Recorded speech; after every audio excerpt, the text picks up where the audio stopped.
یہ سوال پیدا ہوتا ہے کہ نہیں ہوتا؟ یار یہ دنیا میں ہر قوم کا معیار دوسروں سے ڈفرینٹ، ہر کلچر کا معیار دوسروں سے الگ. یا تو ہمارے پاس ایک راستہ ہے کہ ہم اس بحث میں ہی نہ پڑیں اچھا کیا ہے برا کیا ہے، جان ہی چھڑا لیں. کیا کرنا ہے ابے اچھے برے کا؟ کرنا کیا ہے؟ ہم نے جان چھڑا لیں یار. کھاؤ پیو موج مستی کرو مر جاؤ. گورا اس بحث میں پڑتا ہے؟ گورا کہتا ہے ٹیکس دو، ٹائم پہ اپنا پیسہ ویسا کماؤ، تھوڑا گھومو پھرو عیاشی کرو مر جاؤ. اور وہ کہتا ہے بھائی ہر ایک قوم کا کلچر. میں آسٹریلیا میں تھا تو ایک گورا میرے ساتھ جہاز میں بیٹھا ہوا تھا، تھوڑی ہماری ہلکی پھلکی گپ شپ ہو گئی. تو مجھے بڑی فکر تھی ان کی نا فیملی سسٹم کیسا چلتا ہے گوروں کا. تو میری جب بحث ہوئی تو اس نے بولا کہ یہ آپ لوگ کا جو فیملی سسٹم ہے اور یہ نکاح وکاح یہ کلچر ہے آپ لوگوں کا. تو کلچر ہے، یہ کلچر میں ڈفرینس ہوتا ہے. کسی قوم کا کلچر الگ ہوتا ہے، کسی قوم کا کلچر الگ ہوتا ہے. حالانکہ ہمارا کلچر نہیں ہے بھائی، یہ ہمارا مذہب ہے. ہم رمضان کے روزے کلچر کی پاگل ہے کوئی؟ صبح سے لے کے رات تک کلچر کی وجہ سے بھوکا پیاسا رہے گا؟ دماغ خراب ہے کیا؟ میرے ابا اگر 1 مہینہ روزہ رکھتے تھے تو میں ابا کی وجہ سے اگر 1 مہینہ بھوکا پیاسا رہوں تو میں سمجھتا ہوں کہ میرے لیے کم از کم ایسا ممکن نہیں ہے. تو دنیا میں کوئی بھی اپنے ابا کی وجہ سے اتنا نیک اگر لوگ ہوتے ہیں نا ابا کی وجہ سے، تو ویسے ہی جنت میں چلے جاتے ہو.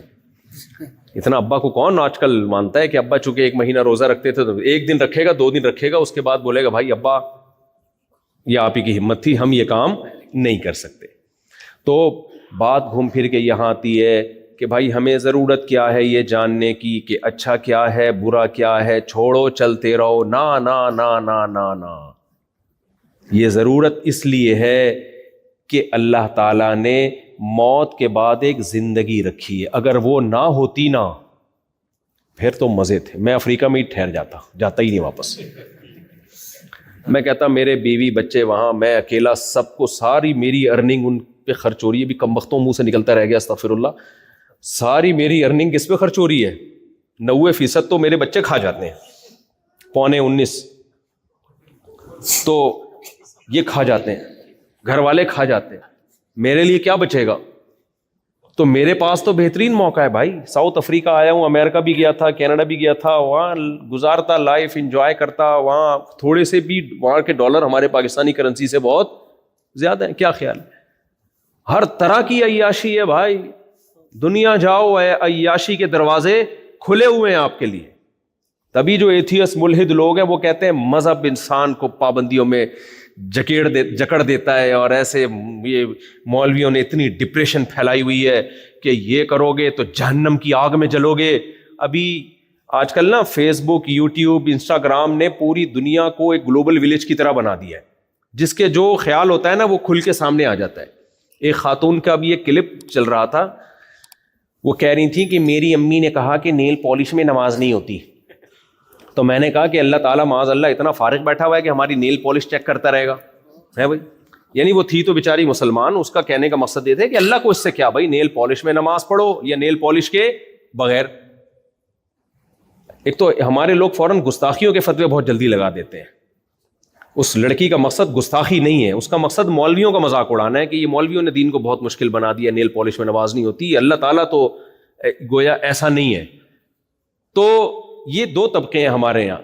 ایک تو بالکل ہی ملحد ہوتے ہیں، وہ کہتے ہیں مذہب کی پابندیوں کی ضرورت نہیں ہے. کچھ مسلمان ہیں لیکن وہ غامدی، پروفیسر غامدی والی سوچ والے ہیں. وہ کہتے ہیں یہ نیل پالش نماز اور یہ کیا ہے، مولویوں نے دین کو کیا بنا دیا ہے، بہت مشکل. اگر آپ کا کل پیپر ہے تو آپ رمضان کا روزہ چھوڑ سکتے ہیں. ایکچولی جب سفر میں چھوڑنے کی ایکچولی لگا دو تو ہر مسئلہ حلال ہو جاتا ہے.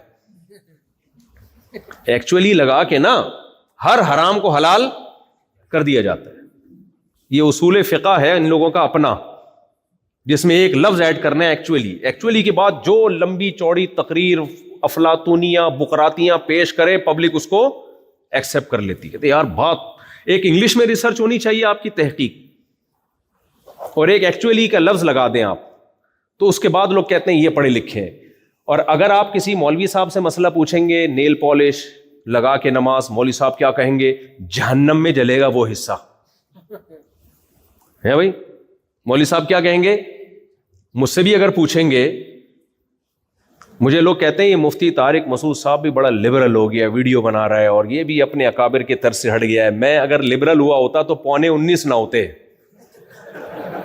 اتنے تو انتہائی دیسی مولویوں کے بچے نہیں ہو رہے جو انتہائی دیسی ہیں, سمجھ رہے ہو؟ میں ٹھیٹھ دیسی مولوی ہوں, ٹھیٹھ دیسی.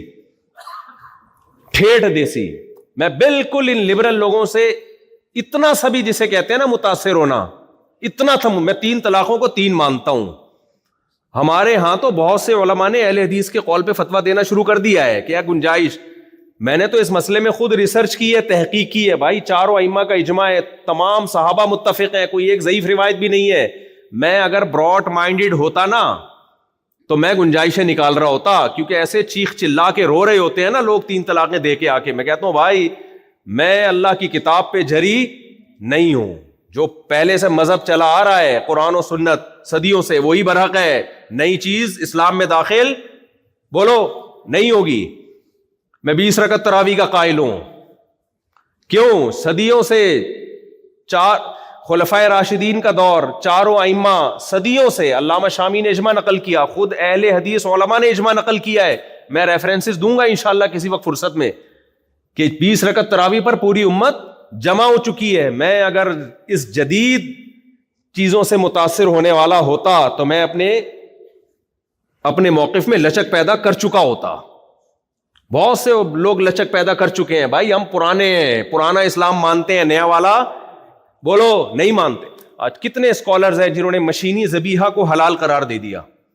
ہم نہیں مانتے مشینی ذبیحہ کو حلال, ہم کہتے ہیں ہینڈ سلاٹر, ہاتھ سے بسم اللہ اللہ اکبر پڑھ کے جب تک ذبح نہیں کرے گا مرغی حلال بولو نہیں ہوگی. میرا واسطہ پڑتا ہے بہت سارے مولانا لوگوں سے, ایکچولی آپ یورپ امریکہ جائیں گے تو ایکچولی بڑی پرابلم ہوتی ہے, ایکچولی آپ خود جب مبتلا ہوں گے نا آپ کو پتہ چلے گا, تو گنجائش کا اس میں لوگوں کو آسانی. بھائی کس بات کی آسانی دیں؟ قرآن نے منع کیا, لا تأکلوا مما لم یذکر اسم اللہ علیہ. اللہ کہہ رہا ہے جس جانور پر اللہ کا نام نہ لیا گیا اس کو مت کھاؤ. تو نام منہ سے لینا پڑے گا. جانور پر کا مطلب کیا ہے؟ جانور پر کا ایک مطلب تو ہوتا ہے کہ اس کے اوپر بیٹھ کے اللہ کا نام لے لو, حلال ہو جائے گا. یہ اس آیت کا مطلب کیا ہے؟ ذبح کرتے ہوئے اللہ کا نام. وہ مشین نہیں لے گی, وہ کون لے گا؟ انسان لے گا, اور بٹن دباتے ہوئے نہیں لے گا. اللہ تعالیٰ نے جانور ذبح کرنے میں اتنی احتیاط کا حکم دیا کہ مسلمان ہو, یہودی ہو یا عیسائی ہو, ان 3 کا ذبیحہ حلال ہے. مشین کا کوئی مذہب بولو نہیں ہوتا. تو میں اگر براڈ مائنڈیڈ ہوتا نا, آج کل کے جو آزاد خیال لوگ ہوتے ہیں, تو میرے بھائی ہم تو پھر یہ فتوے دے رہے, مورگیج پہ گھر لینے کو ہم جائز بولتے کیوں نہیں؟ اب جنہوں نے لیا ہوا وہ نہیں بول رہے. بہت زور لگایا میرے اوپر, جاپان گیا, امریکہ گیا, کینیڈا گیا, بہت آسٹریلیا, یار کسی طرح مورگیج کو حلال کرو. مفتی صاحب آپ کو پتہ نہیں ہے, گھر انسان کی بیسک ضرورت ہے, گھر انسان کی, وہاں کچھ اسکالر نے فتوے بھی دیے کہ گھر بھائی انسان کی بنیادی ضرورت ہے. تو میں ان سے کیا کہتا ہوں, گھر یقیناً بنیادی ضرورت ہے, ذاتی گھر بنیادی ضرورت بولو نہیں ہے. میں جب 4 رکھ کے کرائے پہ رہ سکتا ہوں, تم ایک والے تو میرے سامنے آیا نہ کریں, میرے سامنے نہیں بتایا کرو میں شادی شدہ ہوں. مجھے بہت غصہ آتا ہے, شادی شدہ اس کو بولتے ہی نہیں ہے جو آپ لوگ ہو. میری جب 3 ہوئی تھی نا, 3, اس وقت میں نے اپنے بڑوں سے کہا کہ اب میں سوچ رہا ہوں شادی کر لوں. انہوں نے کہا یہ اب تک کیا کیا تھا؟ میں نے کہا میں سوچ رہا ہوں کہ میں بھی شادی کر لوں. خیر یہ تو مذاق ہے, اس کو آپ سیریس نہ لیں, ہے یہ سیریسلی, لیکن آپ اس کو مذاق سمجھ رہے ہیں. خیر تو ہاں جہاں ضرورت ہو وہاں جائز ہے مورگیج پہ. بعض لوگوں کو واقعی ضرورت ہوتی ہے. کن کو ضرورت ہے؟ ایتھوپیا کے پچھلے سفر میں افریقہ سے جب جا رہے تھے نا, ایتھوپیا میں کنیکٹڈ 12 گھنٹے اسٹے ہوتا ہے, وہاں جرمنی کے ایک صاحب ملے, کہتے ہیں میرے 6 یا 7 بچے ہیں, پٹھان تھے KPK کے, کہتے ہیں مجھے رینٹ پہ گھر ہی نہیں دے رہا کوئی, کیونکہ بڑی فیملی ہے. اب جب گھر نہیں مل رہا تو پھر مجبوری ہے بھائی آپ مورگیج پہ گھر لے سکتے ہو, کیونکہ آپ روڈ پہ تھوڑی سو گے, آپ فٹ پاتھ پہ تھوڑی سو گے, تو وہ مجبوری ایک الگ مجبوری ہے. تو اس لیے میرے بارے میں پہلے تو یہ سمجھ لیں کہ میں ماڈرن مولانا نہیں ہوں. ہاں جتنی اسلام نے اجازت دی ہے اس اجازت سے فائدہ اٹھایا جائے گا. اور دوسری بات یہ کہ مولانا ابو الحسن علی ندوی رحمہ اللہ تعالی اس کے قائل تھے کہ اس وقت علماء کو روایتی انداز سے ہٹ کے کام کرنا پڑے گا. وہ بھی ہمارے اکابر ہی تھے میرے بھائی, جو ہمیں لوگ کہتے ہیں اکابر کے طرز سے ہٹ گئے ہو, وہ کیا کوئی اور تھے کیا, کسی اور کے مذہب کے تھے کیا ہو؟ تو ان کی ایک سوچ تھی. آپ ذرا ان کی کتابیں پڑھیں تو تھوڑا سا دیکھو, مقاصد پہ سمجھوتا نہیں ہو سکتا. مقاصد تک پہنچنے کے لیے جو ذرائع ہیں ان میں بے تحاشا لچک پیدا کرنی چاہیے. کوئی ٹرین سے جائے, کوئی جہاز سے جائے, کوئی کشتی سے جائے, کوئی پیدل جائے. یہ نہیں کہ ٹرین سے ہمارے بزرگ گئے تھے تو ہم نے بھی کس سے جانا ہے, ٹرین سے ہی جانا ہے. وہ گدھے پہ بیٹھ کے گئے تھے تو ہم نے بھی کس سے جانا ہے. پھر چپ ہو گئے آپ, جملہ تو کمپلیٹ کیا کرو میرے بھائی. بھائی ایک ہدف ہے, آپ نے یہاں سے کیپ ٹاؤن جانا ہے, یہ ہدف ہے. تو جو سوٹیبل طریقہ ہوگا وہاں پہنچنے کا وہ طریقہ اختیار کرو گے. یہ نہیں کہو گے کہ میرے بزرگ چونکہ ٹرین سے گئے تھے تو میں بھی کس سے جاؤں گا, ٹرین سے ہی جاؤں گا. اور بھائی تمہیں اگر جہاز کا ٹکٹ مل رہا ہے تو جہاز سے چلے جاؤ, گاڑی سے جا سکتے ہو گاڑی سے چلے جاؤ. ہم ذرائع کو پکڑ کے بیٹھ گئے ہیں, مقاصد پہ سمجھوتا کر رہے ہیں, تو یہ غلط ہے. مولانا ابو الحسن علی ندوی رحمہ اللہ کی جو باتیں تھیں ان کا حاصل یہی ہے کہ مقاصد پہ, مقصد دین کی خدمت ہے, اور جو فرائض واجبات ہیں ان میں کمپرومائز نہیں ہوگا. لیکن اس مقصد تک پہنچنے کے لیے میرے بھائی سیاست میں بھی آنا پڑے گا آپ کو یونیورسٹیاں بھی بنانی, بولتے کیوں نہیں, چپ بیٹھے ہوئے ہو, بنانی پڑیں گی. آپ کو مدرسے بھی بنانے پڑیں گے, ساتھ ساتھ اسکول کالج بھی بنانے پڑیں گے. دین کے ساتھ آپ کو دنیاوی تعلیم میں بھی آگے بڑھنا پڑے گا, ورنہ آپ اس خوش فہمی میں نہ رہیں کہ ہم ماشاءاللہ اتنے اسٹرانگ ہیں یہاں پہ ہمارا بزنس. میرے بھائی جس دن حکومت نے آنکھیں پھیر لی, اللہ وہ دن نہ لے کر آئے, تہس نہس کر دیں گے 2 منٹ میں آپ کو. تو آپ کو یہاں گورنمنٹ سے اچھا ریلیشن بولو بنانا پڑے گا.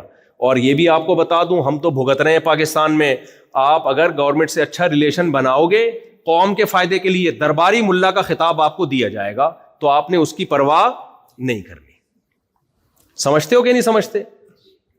پاور کس کے پاس ہوتی ہے؟ گورنمنٹ کے پاس ہوتی ہے. یوسف علیہ الصلوۃ والسلام, بیان کا میرا ٹاپک تھوڑا سا چینج ہو رہا ہے لیکن جلدی سے میں لاتا ہوں دوبارہ, یہ اہم بات ہے, یہ کرنی ہے ضروری. یوسف علیہ الصلوۃ والسلام جو تھے مصر میں, جب یوسف علیہ السلام نے خواب کی صحیح تعبیر بتائی جیل میں, پورا واقعہ بتانے کی ضرورت نہیں ہے, تو بادشاہ خوش ہوا. بادشاہ نے یوسف علیہ السلام کو بلایا اور بادشاہ نے یوسف علیہ السلام کو آفر کی, انک الیوم لدینا مکین امین. بھائی مانگیے, کیا مانگتے ہو؟ آپ نے صحیح تعبیر بتائی ہے, آپ نے مصر کو تباہ ہونے سے بچایا, تو اب بتاؤ کیا مانگتے ہو؟ حضرت یوسف علیہ السلام یہ بھی کہہ سکتے تھے کہ مجھے ایک مدرسہ بنانا ہے, مجھے ایک زمین دے دی جائے. دیکھو مدرسوں کے مخالف نہیں ہوں میں, مدرسہ تو میں بھی تو مدرسے کا فارغ ہوں. اگر مدرسے نہ ہوتے تو میں آج آپ کے سامنے بیٹھا ہوتا.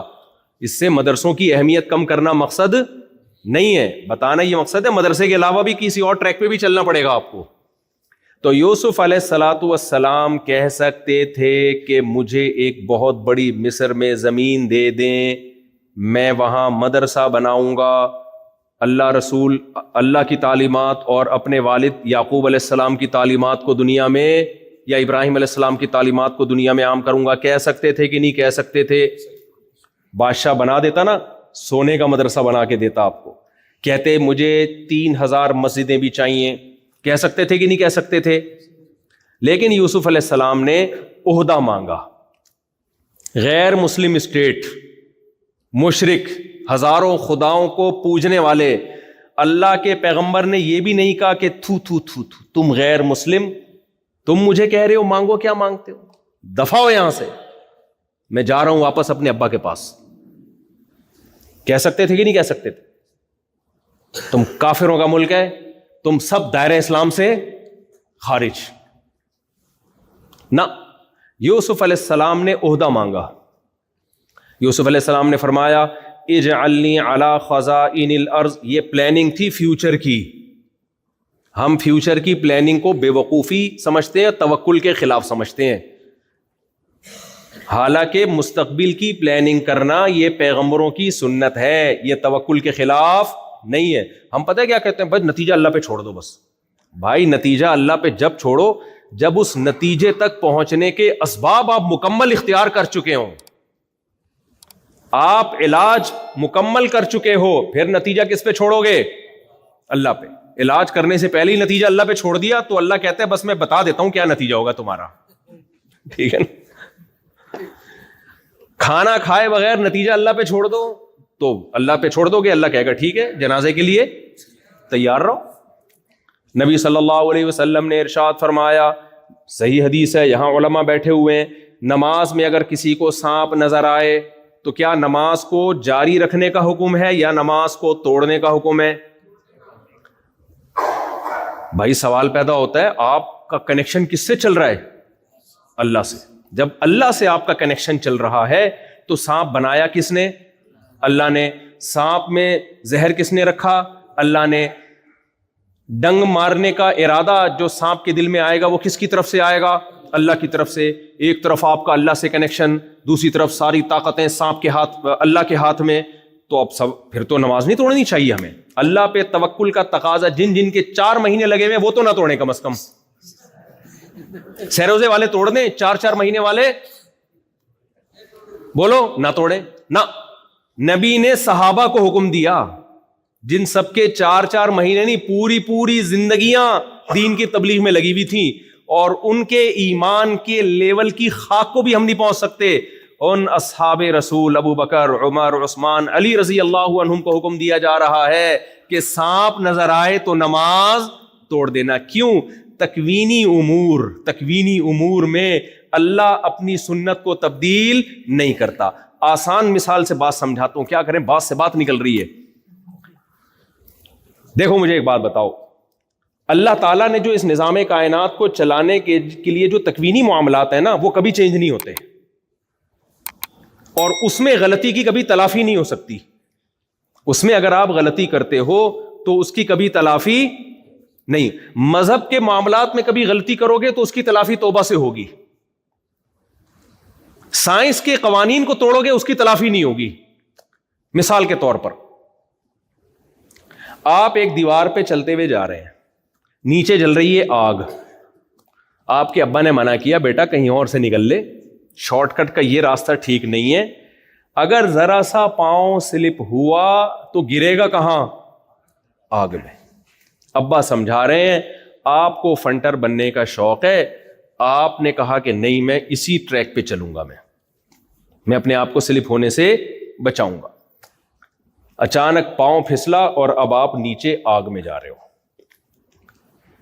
آپ کو فوراً ندامت ہوئی کہ مجھ سے غلطی ہوئی، ابا کے حکم کی بھی خلاف ورزی ہوئی، قرآن نے ہمیں حکم دیا کہ اپنے آپ کو ہلاکت میں مت ڈالو، اے اللہ مجھے معاف کر دے، میں سچے دل سے توبہ کرتا ہوں کہ مجھ سے یہ خودکشی ہوئی ہے۔ ابھی راستے میں توبہ ہو رہی ہے، اوپر سے نیچے جا رہے ہو، اوپر سے کیا کر رہے ہو؟ بولو، نیچے کی طرف اسپیڈ کے ساتھ جا رہے ہو۔ سمجھو بہت اوپر سے گر رہے تھے کہ راستے میں یہ سوچنے کا ٹائم مل گیا آپ کو۔ مثال پر تو گورنمنٹ کی طرف سے کوئی اور اگر کسی کا خیال ہے کہ نہیں اتنا ٹائم نہیں تو تھوڑا اور اوپر کر لو اس کو، صحیح ہے نا؟ ایسا نہ آپ بات بولے یار یہ مفتی صاحب مثالیں کیسے، بھائی آپ ہائٹ پر لے جاؤ اس کو، تو ہم کوئی ابھی کوئی ہمارا خرچہ تھوڑی آ رہا ہے اس مثال میں، ٹھیک ہے؟ بہت اوپر سے گرا ہے، اتنا اوپر سے گرا کہ آگ تک پہنچنے میں اس کو توبہ کا ٹائم مل گیا، اور اس نے سچے دل سے توبہ کر لی۔ کیا اللہ اس کی توبہ قبول کرے گا؟ بولو، کرے گا۔ اس کا یہ جرم معاف ہو جائے گا۔ ہر جرم کی توبہ اللہ قبول کرتا ہے، گناہ نہیں ملے گا اس کو۔ لیکن کیا اس توبہ کا یہ اثر ہوگا کہ اب اس کو غلطی پہ ندامت ہو گئی ہے تو ریورس ہو جائے گی؟ ہے نہ، گرے گا آگ میں اور جلے گا۔ جو غلطی جو اس نے مذہب کے قانون کو توڑا، اس قانون کو توڑنے کی تلافی توبہ سے ہو گئی، لیکن فطرت کے قانون کو جو توڑا اس کی تلافی توبہ سے نہیں ہوگی۔ اس سے پتہ چلا میرے بھائی کہ اگر مذہب کو توڑ دیا جائے توبہ کا آپشن ہے، ایسا نہیں کہ توڑنا شروع کر دیں. میں ایک مثال دے رہا ہوں, فطرت کے قانون کو اگر توڑو گے تو اس سے جو نقصان ہوگا وہ ریورس بولو نہیں ہو سکتا. 100 انسانوں کو ایک شخص نے قتل کیا تھا, 100 انسانوں کو. اس نے اللہ کے دربار میں توبہ کی, اللہ نے اس کی توبہ کو قبول کیا, لیکن وہ 100 مرے ہوئے زندہ نہیں ہو گئے اس سے. سمجھتے ہو کہ نہیں سمجھتے ہو؟ دیکھو کسی نے خودکشی کی اور اتفاق سے مرا نہیں. وہ ہمارے ہاں ایک دفعہ پاکستان اور کراچی میں نا فدائی حملے بہت ہو رہے تھے. یاد ہوگا آپ کو, کراچی میں وہ خود بم دھماکے سے اڑا دیا, فلانے کو اڑا دیا, کچھ غلط گائیڈنس بھی ہو رہی تھی لوگوں کی. تو اس پہ کسی نے ایک شعر کیا لطیفہ کہ ایک آدمی کو کسی نے بتایا کہ تو فلاں فرقے کے مولانا کو جا کے فدائی حملے میں اڑائے گا تو حوریں ملیں گی تجھے, مرتے ہی کہاں چلا جائے گا, جنت میں, اور حوریں ملیں گی. تو وہ جا کے کہیں اس نے اڑایا, اتفاق سے مرا نہیں, بے ہوش ہو گیا وہ. اب بے ہوش ہوا تو پولیس والے اٹھا کے لے گئے کہ ابھی اس کی پھینٹی لگاتے ہیں, پہلے ہوش میں تو آئے. اچھا وہ سمجھ رہا تھا کہ میں مر چکا ہوں. جب ہاسپٹل میں اس کی بے ہوشی سے آنکھ کھلی تو کالی کالی نہ کچھ نرسیں کھڑی ہوئی تھی دائیں بائیں, کالی کالی نرسیں. تو اس کی جیسے ہی آنکھ کھلی ایک دم نرس کا ہاتھ پکڑا, کہتا ہے باقی حوریں کدھر ہیں, باقی حوریں کہاں. تو میں یہ عرض کر رہا تھا, فطرت کے قانون کو توڑو گے تو اس کی تلافی نہیں. خودکشی کی اور بچ گئے, توبہ کرو گے اللہ توبہ قبول کرے گا. بعض دفعہ اللہ معاف فرمائے لوگ اپنے آپ کو جلا دیتے ہیں. ایسے کیس میرے سامنے آئے کہ جلا دی اپنے آپ کو خودکشی کی نیت سے, مرے نہیں, اس وقت نہیں مرے, یعنی ہاسپٹل میں جا کے جب ہوش آیا تو توبہ کی اللہ سے سچے دل سے کہ اللہ معاف کر دے, اور گڑ گڑائے کہ ہم سے غلطی ہوئی ہے. یہ اللہ کی رحمت تھی, اللہ نے ان کو توبہ کی مہلت. تبھی تو خودکشی اتنا بڑا جرم ہے کہ یہ واحد جرم ہے جس میں توبہ کی مہلت ہی نہیں ملتی, کیونکہ یہ جرم ہی اپنے آپ کو مارنا ہے. تو مرنے کے بعد تو توبہ کا دروازہ بند ہو گیا, اس لیے یہ تو عام گناہوں سے زیادہ بڑا گناہ ہے.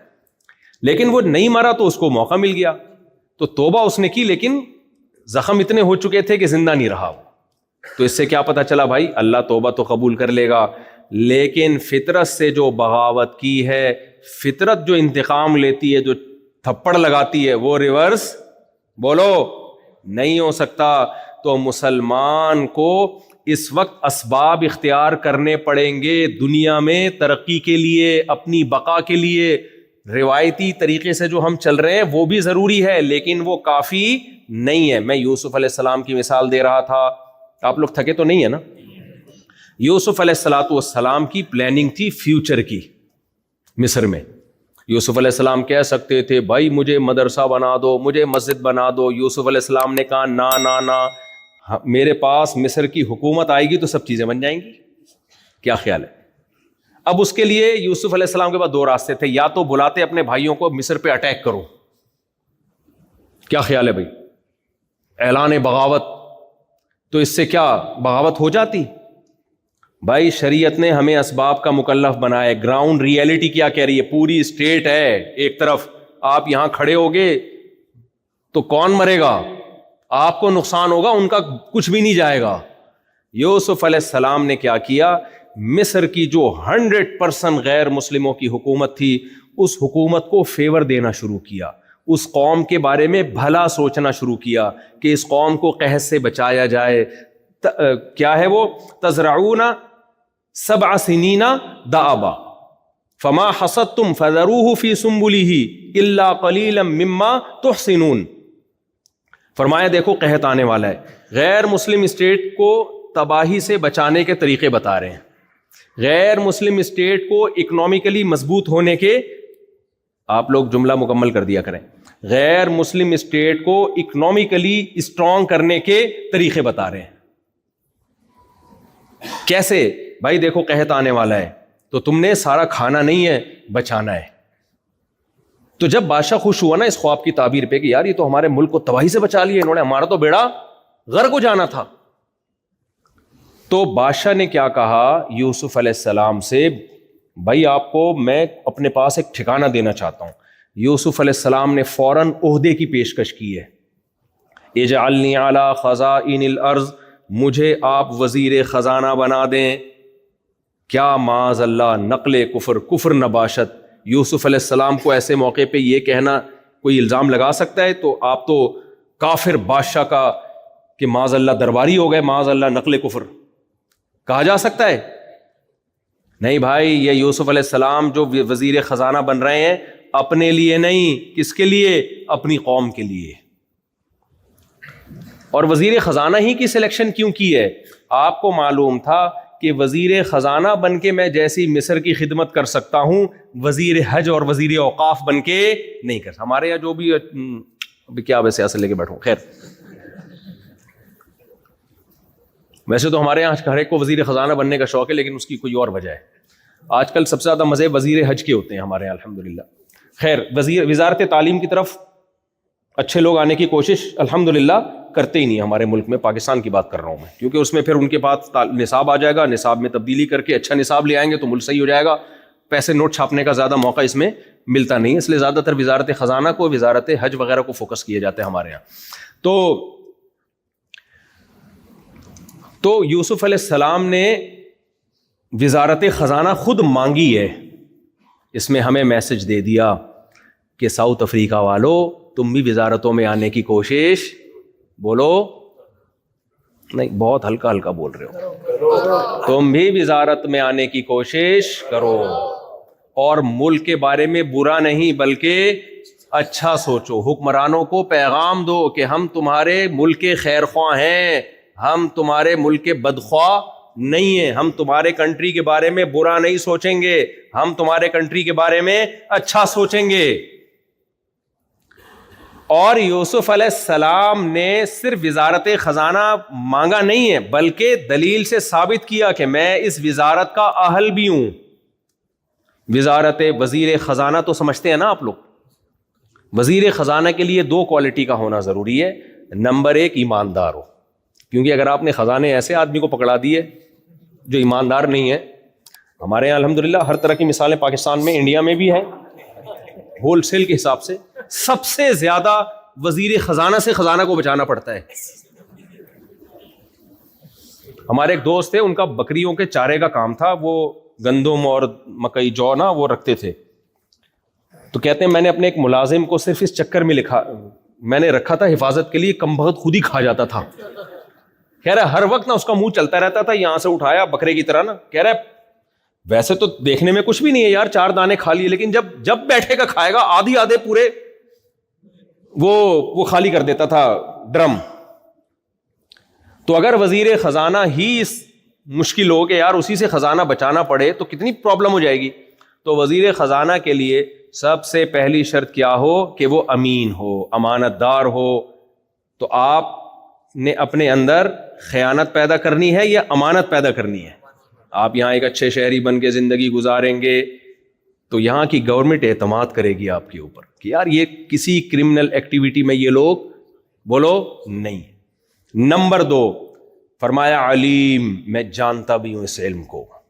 اکنامکس کا علم یوسف علیہ السلام کو معجزاتی طور پر اللہ نے دیا تھا, اکاؤنٹنگ کا علم معجزاتی طور پر دیا تھا. ہمارے پاس یہ معجزے نہیں ہے تو ہم نے پڑھنا پڑے گا. یہ تو ایک مثال ہے, ایسے 20 شعبے ہیں جن میں آپ نے آگے بڑھنا ہے, 20 شعبے ہیں, تاکہ قوم کی باغ ڈور کس کے ہاتھ میں آئے؟ آپ کے ہاتھ میں آئے, آپ غلام بن کے زندگی نہ گزارو. تو یوسف علیہ السلام کے پاس جب وزارت خزانہ آئی تو آپ نے مصر کو قحط سے بچایا اور اکنامکلی مضبوط کیا, کیونکہ آپ کو پتا تھا کہ ایک گندم کے بورے کے ریٹ کتنے رکھنے ہیں, میں نے کتنے لوگوں میں کتنا ڈیوائڈ کرنا ہے. ملک ایسے ہی تھوڑی دیسی اسٹائل سے تھوڑی چلتے ہیں, یوں اٹھاؤ یوں ڈیوائڈ کیا, پتا چلا ایک گھر میں 10 بورے چلے گئے اور ایک گھر میں کھانے کو روٹی نہیں ہے, تو اس ایک بوری کی قیمت کتنی ہوگی اور کس گھر میں کتنی بوریاں جائیں گی. پوری دنیا سے لوگ آئے تھے نا مصر کی طرف, بھائی اڑوس پڑوس میں سب ملکوں میں قحط پڑ گیا تھا, سب کو پتا چل گیا بھائی مصر ایک واحد ملک ہے جس کے پاس اناج اسٹور ہے, تو وہیں چلو. تو اس سے مصر کو کیا ہوا؟ ٹھیک ٹھاک فائدہ ہوا, انہوں نے جو ہے وہ بیچنا شروع کیا. اس کے بعد یوسف علیہ السلام بادشاہ بنے ملک کے. تو یہ کیا تھی میرے بھائی؟ It is called planning, it is called جو آج کل مسلمانوں میں بولو شارٹ. بلکہ ایک تو جرم یہ کہ فیوچر کی پلاننگ نہیں ہے, اس سے بڑا جرم یہ اس پلاننگ نہ کرنے کو توکل سمجھتے ہیں. سبحان اللہ. اس پلاننگ نہ کرنے کو کیا سمجھتے ہیں؟ ہم اتنے نیک ہیں کہ ہم کچھ بھی نہیں کریں گے, الحمدللہ اتنے نیک ہیں. سمجھ رہے ہیں؟ تو یہ بھائی یہ بے وقوفی ہے. تو میں دیسی ہوں, لیکن دیسی کا یہ مطلب نہیں ہے کہ ہم استغفر اللہ کچھ بھی لفظ بول سکتے ہیں آپ. خیر, تو ہم اپنے اصل ٹاپک کو جلدی سے سمیٹتے ہیں. تو بیچ میں یہ بیان سے ہٹ کے کچھ باتیں آپ کی خدمت میں آ گئی تھیں.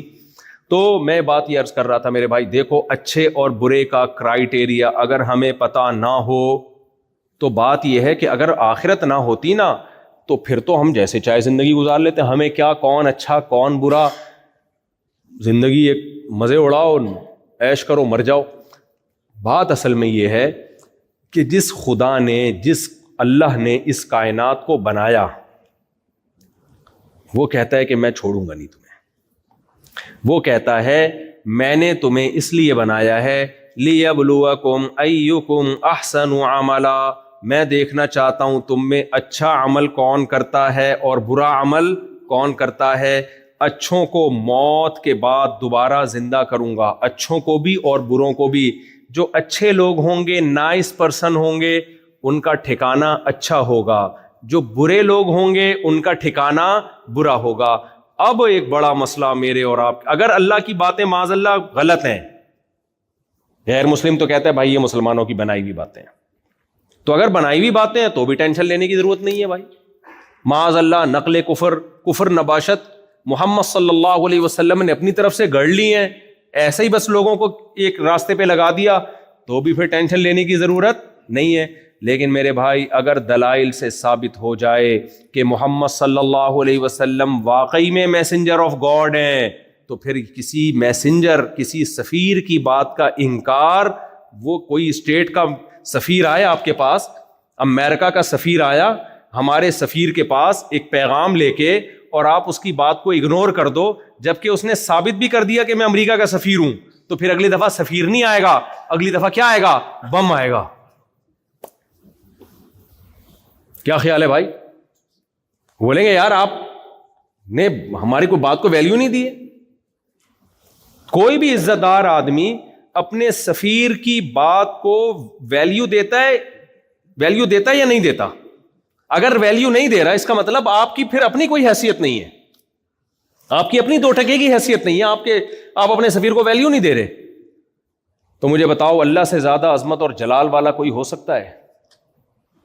وہ تو کائنات کا رب ہے. آج کل یہ بھی بڑی فضول سی بحث چلا دی ہے, خود بخود بنی ہے. یہ جو ایتھیسٹ لوگ اس طرح کی باتیں کر رہے ہوتے ہیں نا, دھرو راٹھی کا نام سنا ہوگا آپ نے, بہت اچھے فیمس مشہور آدمی ہیں, میں بھی ان کے کلپ دیکھتا ہوں, بہت انفارمیٹیو ہوتے ہیں, بہت جاندار, شاندار, مزیدار اور بہت فائدے کی چیزیں ہوتی ہیں. لیکن دھرو راٹھی صاحب نے ایک گڑبڑ کرنا شروع کر دی ہے, خدا کے وجود کا انکار, اور اس کے بارے میں ڈاروین کے نظریے کو پروموٹ کرنے کے لیے کچھ ایویڈنس اپنے خیال کے مطابق دینا شروع کیے. اس سے, اور وہ ان کے کلپ بھی چلتے ہیں ملینز لوگوں میں, اس سے لوگ کنفیوژن کا شکار ہو رہے ہیں. میں دھرو راٹھی میرا ٹاپک ہے نہیں, لیکن مذہب میرا ٹاپک ہے نا. خدا کا انکار یا خدا کا وجود یہ کس کا ٹاپک ہے؟ یہ تو مذہبی لوگوں کا ٹاپک ہے یا نہیں؟ تو جہاں مذہب کی بات آئے گی تو مجھے کودنا پڑے گا کہ نہیں کودنا پڑے گا بیچ میں؟ اس کلپ کو ملینز لوگوں نے دیکھا ہے اور بڑے آرام سے اپنا موقف یہ پیش کر دیا انہوں نے اعتدال کے ساتھ کہ میں خدا کا قائل نہیں ہوں, اگرچہ کوئی گاڈ کا قائل ہے, کوئی مانتا ہے کوئی گاڈ ہے, تو مجھے اس پہ بھی کوئی اعتراض نہیں ہے. اور پھر ڈاروین کے کچھ ثبوت پیش کیے ہیں سائنسدانوں نے, فلاں سن میں یہ تجربہ کیا تھا, ایکسپیریمنٹ کیا, تو ایک دم حیران ہو گئے کہ یہ چیز سامنے ایسے پتہ چلتا ہے کہ سیل خود بخود بھی پانی میں وجود میں آ سکتا ہے. یاد رکھو یہ جو ایتھیسٹ لوگ ہیں یا ایتھیسٹ کے نظریات سے متاثر ہونے والے لوگ ہیں, جب یہ ڈاروین کی بات پہ آتے ہیں, میں قسم اٹھا کے کہہ سکتا ہوں کہ یہاں یہ ڈنڈی بہت مارتے ہیں. یا تو ان کو پوری تحقیق نہیں ہوتی, یا تحقیق میں جان کر غلطی کر رہے ہوتے ہیں, کیونکہ انہوں نے یہ فرض کر لیا ہے کہ خدا کو اپنی ڈکشنری سے ہر قیمت پہ نکال کے ہی چھوڑنا ہے ہم نے. جب آپ ایک چیز فرض کر لیتے ہو نا, تو پھر اس کے لیے گھماتے ہو آپ تانے بانے, بہت گھماتے ہو دائیں بائیں. شرابی نے جب فرض کر لیا کہ شراب اچھی چیز ہے تو وہ اس پہ بیسیوں دلائل دے گا, بیسیوں دلائل دے گا. چرسی نے جب مان لیا کہ چرس پینا اسٹریس کو ختم کرتا ہے اور اچھی چیز ہے تو وہ گھما پھرا کے چرس کے فضائل پر کتابیں لکھ دے گا. مسئلہ یہ ہے کہ اگر ہم خدا کو مان لینا تو اتنا کافی نہیں ہے, آگے بڑے بڑے سوالات کھڑے ہوتے ہیں. آپ اگر مانتے ہو نا کوئی کریٹر ہے تو پھنس جاتے ہو آپ. آزادی اس میں ہے, کریٹر کو اپنی ڈکشنری سے نکال دو, اور نکالنے کے لیے آپ کے پاس ڈارون کے علاوہ کوئی اور راستہ بولو ہے نہیں. تو اس لیے اس میں بہت کچھ غلط کہا جاتا ہے جس کو آپ تحقیق سمجھ رہے ہوتے ہو. قیصر راجہ صاحب کو اللہ جزائے خیر دے, میں نے بھی ان سے ریکویسٹ کی تھی. قیصر راجہ کا نام سنا ہے آپ لوگوں نے؟ پاکستان میں بہت اچھے اسکالر ہیں اور یوٹیوب پہ ان کی ایتھیزم کے خلاف بڑی زبردست محنت ہے. تو میں نے قیصر راجہ سے کہا تھا کہ آپ دھرو راٹھی کا جواب آپ ریکارڈ کروائیں. انہوں نے جو ریفرنسز دیے ہیں وہ کتابوں, اصل کتابوں میں جا کے آپ دیکھیں. ریکویسٹ کی تھی میں نے, اور بھی لوگوں نے ریکویسٹ کی, تو انہوں نے اس کا ایک بڑا شاندار جواب ریکارڈ کروایا ہے اور بتایا کہ وہ ریفرنسز ٹھیک نہیں ہے, اور اس میں اگر آپ پورا پیج پڑھیں گے تو بات کچھ اور ہے. تو وہ آپ, یہ جو میرا بیان یوٹیوب پہ جائے گا تو اسی کے نیچے میں قیصر راجہ صاحب کا لنک جو ہے ڈسکرپشن میں انشاءاللہ میں اپنے ایڈمن سے کہوں گا کہ لگا دیں, تو وہ ضرور اس کو زیادہ سے زیادہ شیئر کریں آپ. بھائی یہ ہو نہیں سکتا کہ خدا نہ ہو, یہ کوئی ایسی چیز نہیں ہے کہ آپ کہیں کہ اس میں دو رائے ہو سکتی ہیں, گاڈ ہے یہ نہیں. مجھے ایک بات بتاؤ, چینجر کے بغیر چینجنگ ممکن ہے اس کائنات میں؟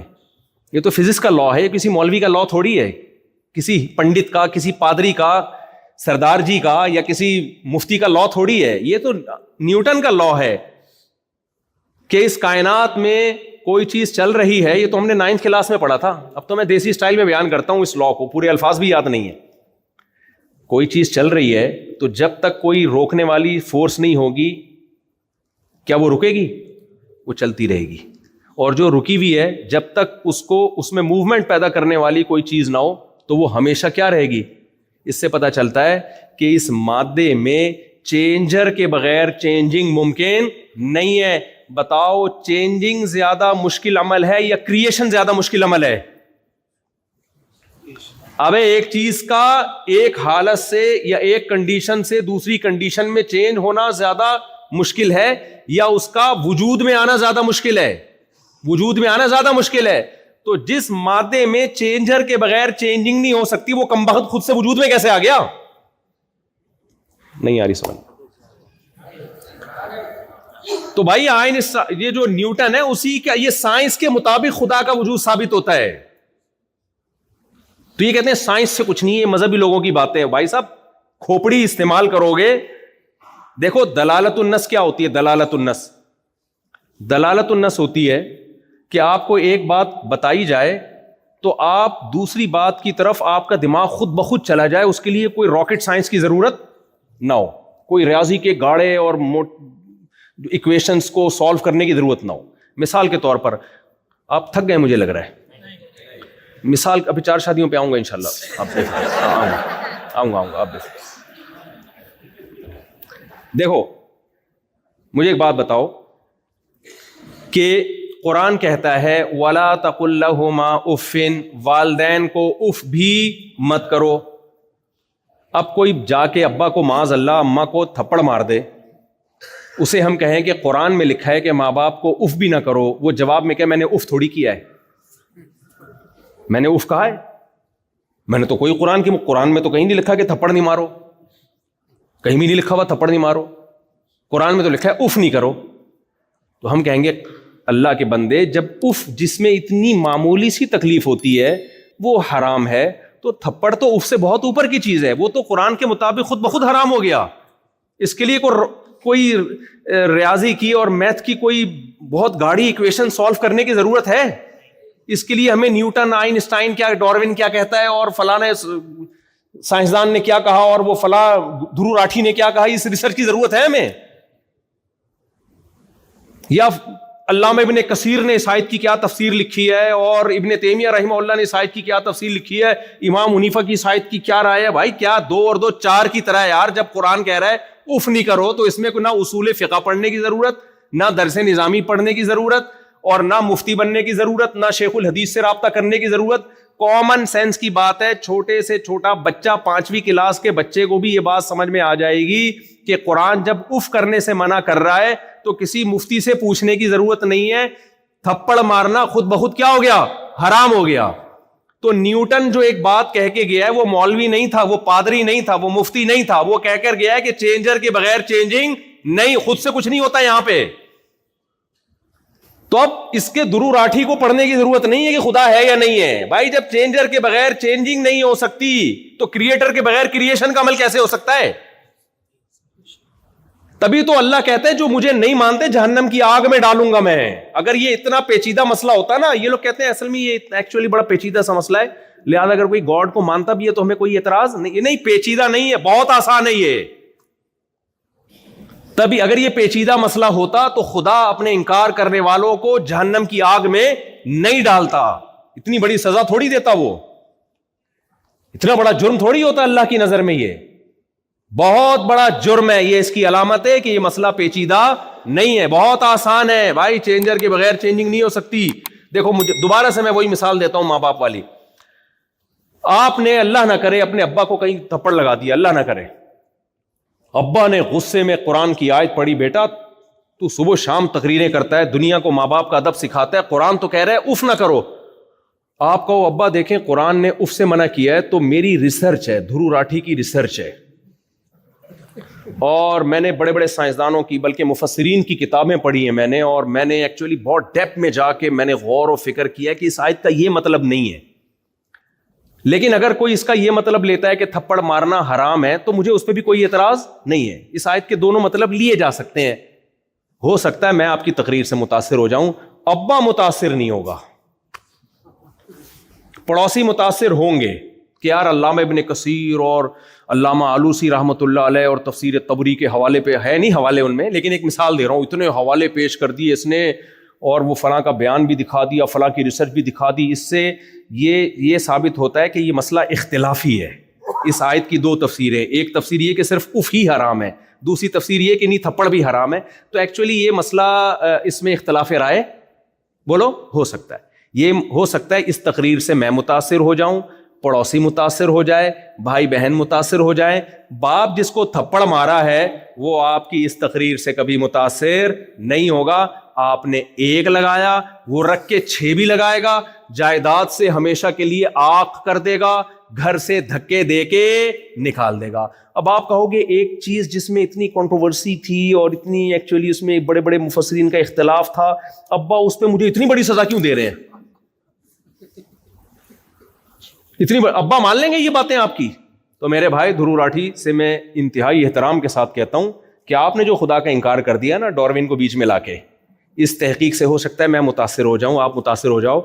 گاڈ خدا وہ کبھی بھی اس سے متاثر نہیں ہوگا. وہ کہے گا بھائی چینجر کے بغیر چینجنگ نہیں ہو سکتی, تو یہ بن کیسے گئی؟ یہاں ایک پرانا گھسا پٹا سوال کیا جاتا ہے کہ پھر خدا کیسے ہے, خدا خود سے کیسے ہے ہمیشہ سے. بھائی جان نیوٹن نے خدا کے بارے میں کوئی لا پیش نہیں کیا, صحیح ہے نا, اس نے اس کائنات کے بارے میں قانون پیش کیا ہے. اس کائنات کو ہمیشہ سے نہیں مانا جا سکتا, خدا تو ہماری عقل سے بالا تر ہے, اس کے بارے میں تو فزکس کے لا اس پر اپلائی ہوتے ہی نہیں ہیں. اس کائنات کو تو ہم جانتے ہیں, ہمیں پتا ہے بھائی یہاں کچھ بھی کچھ کیے بغیر نہیں ہوتا, خود سے کچھ بھی نہیں ہوتا یہاں پہ. ایک ملحد تھا ایتھیسٹ, پروفیسر ہے یونیورسٹی میں, اٹھ پٹانگ باتیں بہت پھینکتا رہتا ہے. اچھا تھوڑا سا سائنس پڑھ کے نا کھوپڑی آؤٹ ہو جاتی ہے. یار تم سائنس پڑھو, تمہیں کس نے منع کیا ہے؟ تم مذہب میں ٹانگ کیوں اڑا رہے ہو؟ مذہب سے تمہارا کیا لینا دینا؟ میسنجر آف گاڈ محمد صلی اللہ علیہ وسلم وہ اخلاقیات لے کے آئے ہیں. مذہب کا دائرہ کار الگ ہے, سائنس کا دائرہ کار الگ ہے. مثال کے طور پر میں مفتی ہوں, مجھ سے کوئی آ کے پوچھے گا وراثت کے مسائل کیا ہیں, میں بتاؤں گا یہ ڈاکٹر کا کام یا سائنسدان کا کام نہیں ہے. ماں باپ کے کیا حقوق ہیں میں بتاؤں گا. میں پورے کروں نہ کروں, لیکن اگر میرے پاس علم ہوگا تو بتاؤں گا, میں نالج ہوگی. آپ پوچھو بھائی بیوی کے کیا حقوق ہیں, میں بتاؤں گا آپ کو. نماز کیسے پڑھنی ہے, میں بتاؤں گا آپ کو. خدا ہم سے کیا چاہتا ہے, میں بتاؤں گا, یعنی کوشش کروں گا بتانے کی. لیکن آپ آؤ میرے گردے میں پتھری ہے, میں بتاؤں گا بھائی میرا ٹاپک. آپ کو سائنس کا تو پتہ ہی نہیں ہے ان مفتیوں کو, یہ تو جاہل ہیں, ان کو تو سائنس کا یہ چل رہا ہے آج کل یونیورسٹیوں میں, لبرل لوگوں میں نا, کہ ان مولویوں کو تو سائنس کا نہیں پتا. ناسا سورج کے قریب ایک وہ بھیجے ہوئی انہوں نے سیٹلائٹ بھیجا ہوا ہے سورج کے قریب. میں بہت دیکھتا ہوں وہ زوم زوم آوازیں آ رہی ہیں, پتہ نہیں کسی کے چولہے میں نہ بھیج دیا ہو کہیں. خیر امید ہے انشاءاللہ سچ ہی بول رہے ہیں, سورج کے قریب ہی بھیجا ہوگا. لیکن ہم تو دیسی لوگ ہیں, ہمیں کیا پتا, ہم تو کہہ رہے ہیں بھیجا ہے تو ہم مان لیتے ہیں. ہم تو اتنی لفٹ کرا رہے ہیں سائنسدانوں کو بھائی. اگر ہم سائنس کے خلاف ہوتے تو ہم نے کون سا جا کے دیکھا ہے. جب آتی ہیں انسٹاگرام پہ ٹک ٹاک پہ ویڈیو سورج کی وہ سے شعائیں آ رہی ہیں, ہم تو یقین کر لیتے ہمارے سائنسدان بول رہے ہیں, صحیح بول رہے ہوں گے یار.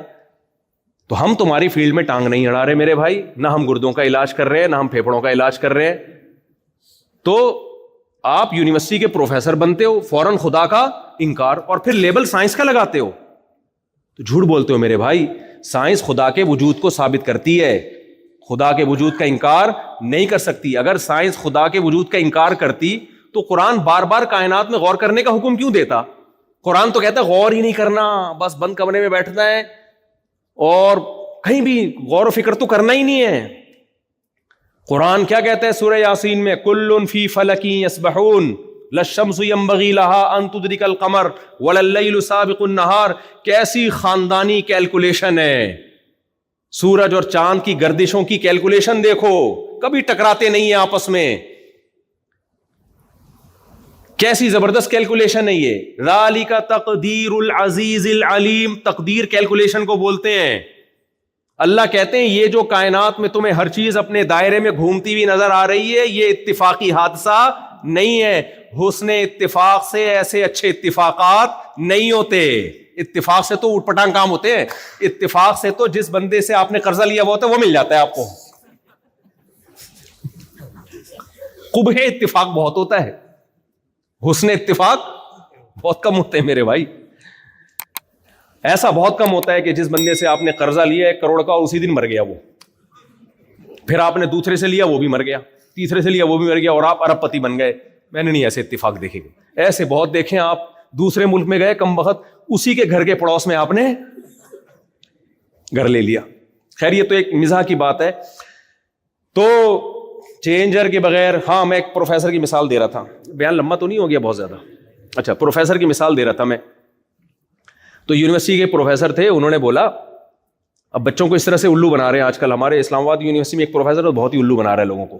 سائنس سائنس سائنس پڑھ کے نا دماغ کیا ہو گئی ہے, دماغ کیا ہو گیا ہے, کھوپڑی خراب ہو گئی ہے. تکبر, 2-4 باتیں آپ کے پاس علم کی آ گئیں, آپ نے خدا کا مذاق اڑانا شروع کر دیا کہ ہم جی دعا مانگتے ہیں تو اس سے جو چیز نیچے آتی ہے اوپر نہیں جا سکتی. گریوٹی سائنس کا ایک لا ہے, دعاؤں سے کچھ بھی نہیں ہوتا. تو قرآن نے یا مذہب نے کب کہا ہے کہ دعا مانگو کہ اوپر سے کوئی چیز نیچے آ رہی ہے تو دعا مانگو کہ اوپر چلی جائے؟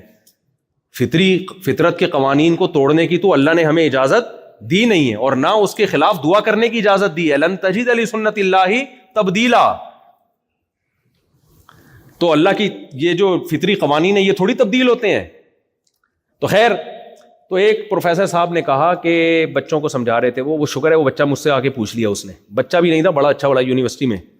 وہ کہہ رہے تھے دیکھو بیٹا ادھر آؤ, ہم گاڑی کے ایکسلریٹر پہ جب پاؤں رکھتے ہیں تو وہ رکتی ہے یا چلتی ہے؟ اس نے کہا سر چلتی ہے. اس نے کہا جب بریک پہ پاؤں رکھتے ہیں تو چلتی ہے کہ رکتی ہے؟ انہوں نے کہا رک جاتی ہے. تو کہتے خدا کہاں ہے پھر؟ یہاں تو ہر چیز ایک لاجک سے ہو رہی ہے. ایکسلریٹر پہ پاؤں رکھو گے چلے گی, بریک پہ رکھو گے رکے گی. خدا کو تو میں جب مانوں کہ جب ایکسلریٹر پہ پاؤں رکھو تو رکے اور بریک پہ پاؤں رکھو تو چلے, میں مانوں کہ کوئی خدا ہے. اس سے بچے کیا ہو جاتے ہیں. تبھی میں کہتا ہوں یونیورسٹیاں بناؤ, آپ خود بناؤ, کالج بناؤ, اسکول بناؤ, تاکہ سائنس پڑھیں, خدا سے بغاوت نہ آئے. یہی سائنسی تھیوری جب کوئی اللہ پہ یقین کرنے والا, یہ صحیح عقل استعمال کرنے والا بیان کرے گا نا, تو یہ اس مثال سے اللہ کا وجود ثابت ہوتا ہے, اللہ کا انکار ثابت نہیں ہوتا. تو وہ بیچارہ بوکھلا گیا وہ لڑکا نا, میرے پاس آیا کہہ رہے ہیں پروفیسر صاحب نے کہا ہے کہ ایکسیلیٹر پہ پاؤں رکھو تو چلے گی, بریک پہ پاؤں رکھو تو. یہ اسٹائل میرا ہے, اسٹائل اس کا نہیں تھا, اسٹائل تو اس نے تو سادہ, پھر میرا اپنے اسٹائل سے نا تھوڑا سا اس میں تڑکا لگاتا ہوں. ہم لوگ انڈین پاکستانی لوگ, آپ کو پتا ہے, چٹنی کباب کے بغیر ہمارے کھانے, گورے سیدھے سیدھے عرب بھی پھیکے پھیکے کھانے کھاتے ہیں. ہم تو جب تک نیمبو نہ چوڑیں, ہری مرچیں نہ ڈالیں, ہمیں کھانے میں مزہ نہیں آتا. تو ہم بیان میں بھی چٹنی کباب کے ساتھ ہی کھاتے ہیں, مثالیں بھی ہماری چٹنی کباب کے ساتھ ہوتی ہیں, اس کے بغیر ہمیں مزہ نہیں آتا بھائی. تو وہ کہنے لگے جی ایکسیلیٹر پہ پاؤں رکھو تو چلے گی گاڑی, اور بریک پہ, تو خدا کو تو جب مانے جب بریک پہ پاؤں رکھو تو چلے اور ایکسیلیٹر پہ پاؤں رکھو تو رکے. میں نے کہا مجھے ایک بات بتاؤ. اچھا وہ بیچارے واقعی عجیب سے متاثر ہوئے تھے نا کہ یار ایک بات تو صحیح ہے. میں نے کہا مجھے ایک بات بتاؤ, ایک گاڑی جو اپنے چلنے میں جب تک ایکسیلریٹر پہ کوئی کمبخت پاؤں نہ رکھے اس وقت تک چل نہ سکتی ہو, اس میں یہ طاقت نہ ہو کہ خود سے چلے, اور چل رہی ہو تو اس میں یہ طاقت نہ ہو کہ خود سے رکے.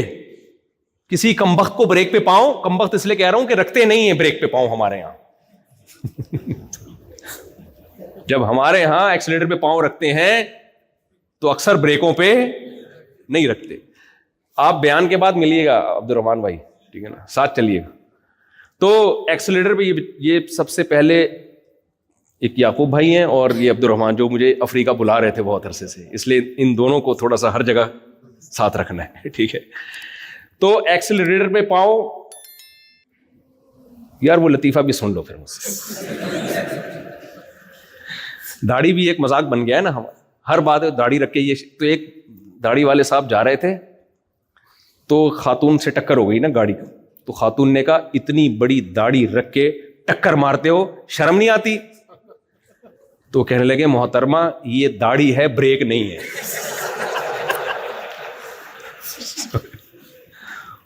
یہ داڑھی ہے, بریک نہیں ہے. تو خیر, تو میں نے ان سے کہا میرے بھائی جو گاڑی چلنے میں اس کی محتاج ہو کہ ایکسیلریٹر پہ کوئی پاؤں رکھ کے چلائے گا تو چلے گی, ورنہ قیامت تک کھڑی رہے گی. اربوں خربوں سال گزر جائیں گے, کھڑی رہے گی وہ گاڑی, زنگ لگ کے خود ہی فنا ہو جائے گی, وہ چلے گی نہیں. کراچی میں سست لڑکے ہیں نا, صبح اٹھتے نہیں ہیں, ان پہ بھی نیوٹن کا لا آپ اپلائی کر سکتے ہیں. جب تک ہلا نہیں نا ان کو ان کا باپ, خود سے نہیں ہلتے. وہ نیوٹن کا قانون بہت جگہ فٹ ہوتا ہے, جب تک ہلاؤ گے نہیں ہلیں گے نہیں. وہ ایسے سست لوگ ہم نے دیکھے ہیں. خیر, تو بریک جب تک نہیں لگاؤ گے وہ گاڑی رکے گی نہیں. میں نے کہا میرے بھائی جو گاڑی چلنے میں چلانے والے کی محتاج, رکنے میں روکنے والے کی محتاج, وہ گاڑی خود بخود بن سکتی ہے؟ بولو. تو اس کو کسی انسان نے بنایا, اور جس انسان نے اس گاڑی کو بنایا وہ اس گاڑی سے زیادہ پیچیدہ مشین ہے یا نہیں ہے اس کی؟ تو وہ خود بخود بن گیا. پھینکنے پر گورنمنٹ کی طرف سے کوئی پابندی نہیں, پھینکتے رہو. تو یہ نہیں ہو سکتا. ایک بے جان تصویر, بے جان, کھربوں سال میں خود وجود میں نہیں آ سکتی.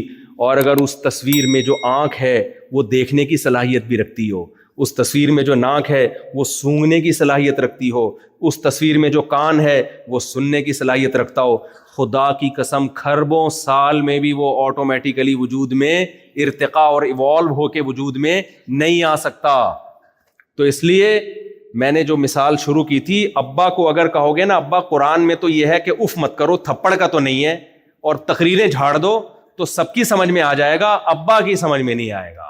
ابا نہیں مانے گا آپ کے اس فلسفے کو. اس لیے میرے بھائی آپ ڈاروین کو بیچ میں لا کے کہ ہم بندر سے آٹومیٹیکلی بن گئے اور پہلے ایک سیل وجود میں آیا, تو سارے سائنسدان بھی متاثر ہو سکتے ہیں, ساری دنیا بھی متاثر ہو سکتی ہے. لیکن اس بیس پہ اگر آپ اللہ کا انکار کرو گے تو اللہ آپ کے جرم کو معاف نہیں کرے گا. اللہ کہے گا میں نہیں چھوڑوں گا. اور کیسے بھائی, تو کمبخت جب تو پیدا ہوا تھا, پیدا ہوتے ہی ماں کی چھاتیوں میں دودھ جاری کر دیا میں نے, یہ بھی ایوالو ہوا ہے. ایسا حسن اتفاق, یہ لا آف چانس کے تحت کہتے ہیں نا, ہو رہا ہے سب کچھ law of chance, by chance ہو گیا. یار اتنا زبردست چانس ہو گیا, ماں روٹی کھاتی ہے, بچے کی آنکھ بنتی ہے, بچے کی ناک بنتی ہے, بچے کے کان بنتے ہیں, ادھر بچہ مارکیٹ میں آیا اور ادھر اسی روٹی سے دودھ بننا شروع, اور ماں کی چھاتیوں میں جا رہا ہے. بچے کو کچھ نہیں پتا, اس گھننے کو یہ پتا ہے دودھ کہاں سے ملے گا. گھنا سمجھتے ہو یار؟ اردو میں تو گھنا تو مشہور انڈیا کا لفظ ہے. گھنا اسے کہتے ہیں جو دیکھنے میں بیوقوف لگے وہ بہت ہوشیار.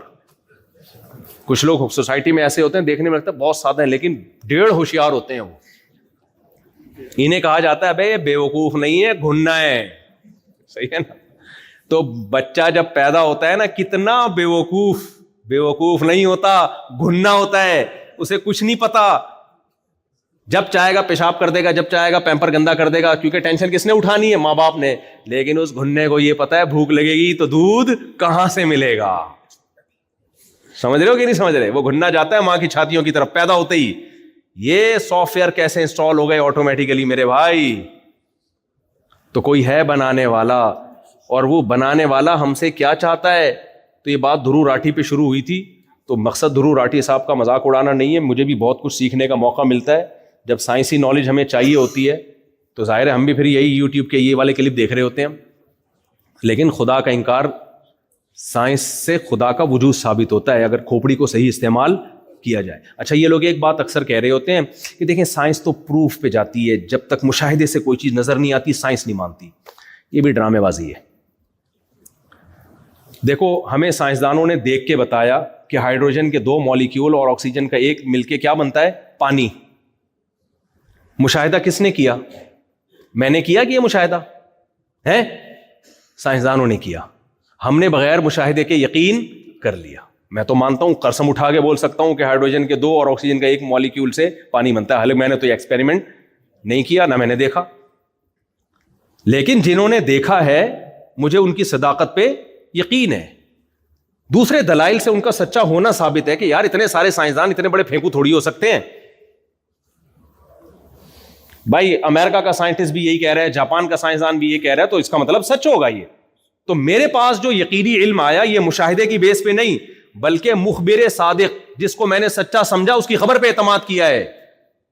تو ہر شخص ہر چیز کا مشاہدہ نہیں کرتا. کچھ لوگ مشاہدہ کرتے ہیں, دلائل سے ان کا اگر سچا ہونا ثابت ہو جائے تو ہمیں ان کے مشاہدے پر یقین کرنا پڑتا ہے. میں نے جنت اور جہنم نہیں دیکھی, نہ ہم نے وحی کو اترتے ہوئے دیکھا. ہم نے محمد صلی اللہ علیہ وسلم کو کی تعلیمات دیکھی جس سے ہمیں یقین ہوا کہ محمد صلی اللہ علیہ وسلم دنیا میں آئے بھی ہے, اتنے لوگ ان کو فالو کر رہے ہیں. پھر ہم نے ان کی تعلیمات دیکھی, رمضان دیکھا, زکوٰۃ دیکھی ہم نے, اور حج دیکھا ہم نے, خاندانی نظام دیکھا, وراثت کے حکام دیکھے, نکاح طلاق کے حکام دیکھے, ایک فیملی سسٹم دیکھا, زنا کو اللیگل قرار دیا, شراب کو اللیگل قرار دیا, طہارت کے حکام. آپ اسلام کی تعلیمات میں ڈیپتھ میں گھستے چلے جائیں تو محمد صلی اللہ علیہ وسلم کی صداقت پہ یقین در یقین در یقین ہوتا چلا جائے گا. اور اللہ نے محمد صلی اللہ علیہ وسلم کے مقابلے کا کوئی چھوڑا ہی نہیں جس کو ہم نبی کے مقابلے میں لا کے کھڑا کریں کہ بھائی یہ میسنجر تھے یا یہ میسنجر تھے. نبی صلی اللہ علیہ وسلم کے مقابلے میں اللہ نے کسی کو پنپنے ہی نہیں دیا. تو ہمارے پاس تو خدا تک پہنچنے کے لیے محمد صلی اللہ علیہ وسلم کے سوا کوئی آپشن ہے ہی نہیں. تم محمد صلی اللہ علیہ وسلم کا جھوٹا ہونا ثابت کر دو معاذ اللہ, تو ہم آپ کو چھوڑ دیں گے, اور یہ ثابت ہو نہیں سکتا. ہم دلائل کے انبار لگا دیں گے آپ صلی اللہ علیہ وسلم کے سچا ہونے کے ثابت ہونے پر. ہمارے پاس تو دلائل ہے میرے بھائی. 1400 سال پہلے کی تعلیمات, ایک نبی جو امی پیغمبر تھے ان کی تعلیمات دیکھو. 1400 سال کے بعد بھی ایک زندہ مذہب ہے اسلام. بھائی 1400 سال پہلے اتنی پاورفل موٹیویشن کہاں سے آ گئی کہ کروڑوں لوگ رمضان کا چاند نظر آتے ہی کھانا پینا چھوڑ دیتے ہیں. یہ موٹیویشن, یہ تو ابھی یہ میرا ٹاپک نہیں ہے اسلام کی حقانیت اور نبی کی حقانیت کیسے ثابت ہوتی ہے, ورنہ اس پہ تو کئی گھنٹے بولا جا سکتا ہے. تو جب محمد صلی اللہ علیہ وسلم کا سچا ہونا ثابت ہو جائے تو پھر میرے لیے جنت کا مشاہدہ ضروری بولو نہیں ہے, جہنم کا مشاہدہ ضروری نہیں ہے. نہ میں نے بھائی ہائیڈروجن کے 2 مالیکیول دیکھے کہ پانی میں ہوتے ہیں, نہ ہم نے آکسیجن دیکھی. ہم نے کہا سائنسدان بول رہے ہیں, صحیح بول رہے ہوں گے بھائی صاحب, مان لیا ہم نے. اور ایسا مانا ہے کہ اب کوئی سائنٹسٹ اٹھ کے بولے کہ یہ تحقیق غلط ہے تو ہم اس سائنسدان کو بول دیں گے تو چھوڑ رہا ہے لمبی, تو غلط ہے, یہ نظریہ غلط نہیں ہو سکتا. تو ایسے ہی میرے بھائی ہر ایک کا مشاہدہ نہیں ہوتا. خیر بات کو میں سمیٹ کے ختم کرتا ہوں. تو قرآن نے ہمیں یہ بتایا ہے, اللہ کی کتاب نے ہمیں یہ بتایا ہے کہ موت کے بعد اس عمل کو ریورس کر کے تمہیں دوبارہ زندہ کروں گا. اب یہاں سائنسدان انوالو ہوں گے, اٹ ازنٹ پاسبل, یہ ممکن نہیں ہے. اللہ کہتے ہیں کم بختو, تم نے ایک طرح کا پیدا ہونا دیکھا ہے, میں نے پانی سے انسان بنایا, وَهُوَ بِكُلِّ خَلْقٍ عَلِيمٍ, بے وقوفو, جو اس طرح پیدا کر سکتا ہے وہ ہر طرح سے پیدا کر سکتا ہے. تو یہ کہنا کہ ہماری عقل سے بالا تر ہے, سمجھ میں نہیں آتا, ٹھیک ہے, اگر اللہ نے یہ دعویٰ نہ کیا ہوتا پھر آپ نہ مانتے, پھر آپ کہتے بھائی ایک چیز ممکن ہے لیکن ہر ممکن چیز ہوگی, یہ ضروری, آپ کی 4 شادیاں ممکن ہیں یا نہیں ہیں, لیکن ہو جائیں گی کیا؟ تو ممکن تو ہے کہ خدا دوبارہ پیدا کر دے, لیکن اس سے یہ ثابت تھوڑی ہوتا کہ پیدا کرے گا. لیکن جب اللہ دعویٰ کرے نا بار بار کہ میں کروں گا پیدا, پھر یہ ثابت ہوتا ہے کہ پیدا کرے گا. اللہ کہتا ہے میں نے انسانوں کو پیدا کیا ہے لیبلوکم ایکم احسن عملا, کہ میں دیکھنا چاہتا ہوں. کیسر راجہ کے جو ہے نا, وہ آپ نے اس کو لنک کو ملینز تک پہنچانا ہے. اچھا, میرے اس بیان کے نیچے ڈسکرپشن میں وہ لنک لگاؤں گا, وٹامن سے بولوں, اس کو آپ نے پھیلانا ہے زیادہ سے زیادہ. تو اللہ کہتا ہے میں نے اس لیے پیدا کیا ہے, میں دیکھوں گا تم میں اچھا عمل بولو کون کرے. اس لیے میرے بھائی اچھا بننا میری اور آپ کی مجبوری ہے, مجبوری نہ ہوتی تو میں تو نہیں بنتا. کیا فائدہ اچھا بننے میں یار, کیا خیال ہے, مزے کی زندگی گزارو برا بن کے. بروں کے کتنے مزے ہیں, استنجا بھی نہیں کرتے وہ, ہم لوٹے تلاش کرنے میں ہمیں کتنی ٹینشن ہوتی ہے یار. میں اپنے گھر والوں کو کینیڈا لے کر گیا تو پانی نہیں نا, کہیں پانی نہیں ہوتا ان ملکوں میں, تو کامن ہے واش روم میں. اب میرے گھر والوں نے فرسٹ ٹائم دیکھا تھا کہ واش روم میں پانی نہیں. میں نے کہا بھائی نہیں ہوتا. وہ ان کو یقین نہیں آ رہا کہ نہیں بھائی غلطی سے وہ شاور لگانا بھول گئے ہوں گے, ان کو سمجھ میں ہی نہیں آ رہا نا. میں سمجھا رہا ہوں بھائی یہ غلطی سے نہیں, یہ نہیں ہوتا. وہ کہہ رہے نہیں آپ مذاق کر رہے ہو, ایسا کیسے ہو سکتا ہے. بہت مشکل سے سمجھایا میں نے, نہیں ہوتا, بوتل لے کے جاؤ, لوٹا لے کے جاؤ. اچھا, ہم جب ہوٹل میں ٹھہرے تو جب باہر آئے نا تو دیکھا کہ وہ ہائٹ پہ نا شیشے کی بلڈنگ ہے, بندہ ہائٹ پہ چڑھا ہوا ہے لٹکا ہوا رسی سے, اور شیشے صاف کر رہا ہے. ذرا سا گرے نا تو ہڈی پسلی بھی نہ ملے. میرے گھر والوں نے بولا جو چیز زیادہ ضروری ہے صاف کرنا اور آسان بھی ہے وہ کر نہیں رہے, اور جو اتنی ڈینجرس اس پہ لگے ہوئے. مجھے اتنی ہنسی ہے, میں نے خیر. تو لیبلوکم ایکم احسن عملا, اللہ دیکھنا چاہتا ہے تم میں اچھا عمل بولو کون کرتا ہے.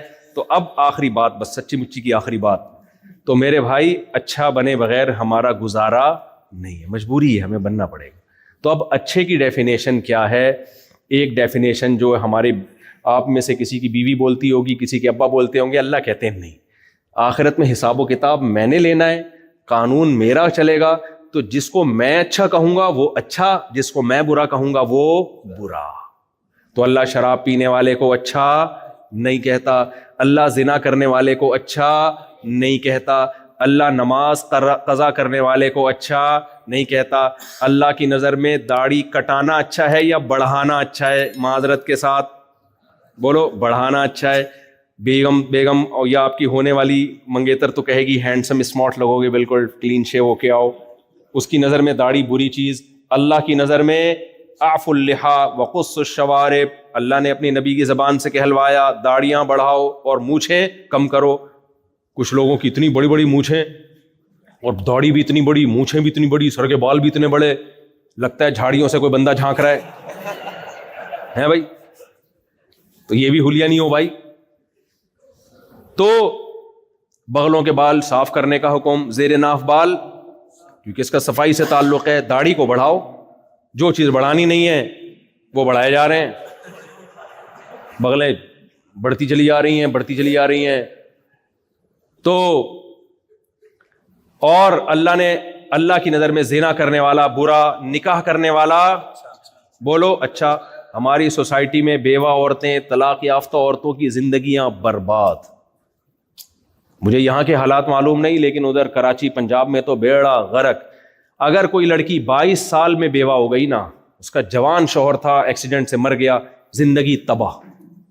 آپ جاؤ مردوں کے سامنے 1000 تقریریں کرو بھائی، اس دیور کو بولو یار تو اپنی 22 سالہ بھابھی سے شادی کر لے دوسری، ایک ہی گھر میں رہتے ہو، اس کو ٹھکانہ مل جائے گا، اس کے بچوں کا تو ویسے ہی چاچا ہے باپ بن جائے گا، نہ نہیں مانے گا. بھینس کے آگے بین بجانے والی بات ہے.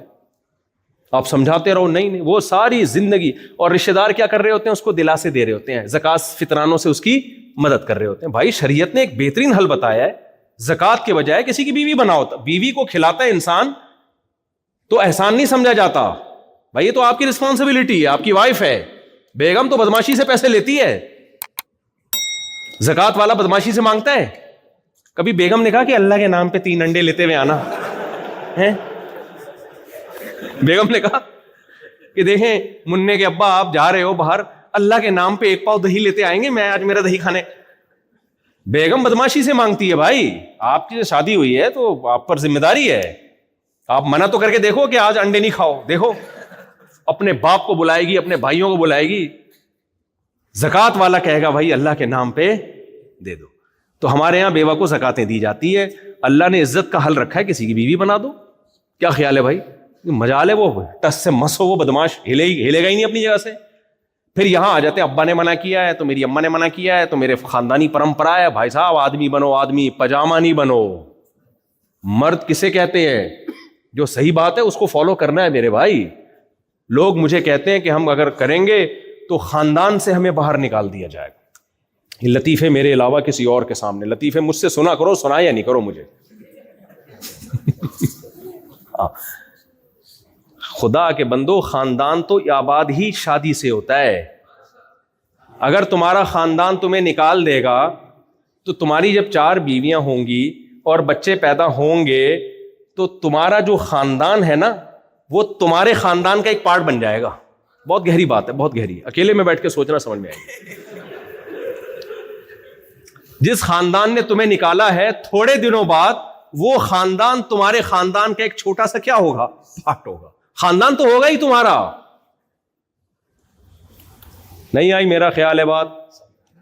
تمہارے بیٹے ہوں گے، بیٹیاں ہوں گی، پوتے ہوں گے، داماد ہوں گے، تو خاندان تو کہتے اس کو ہے. 2 بچوں والا ہے اور ایک والی.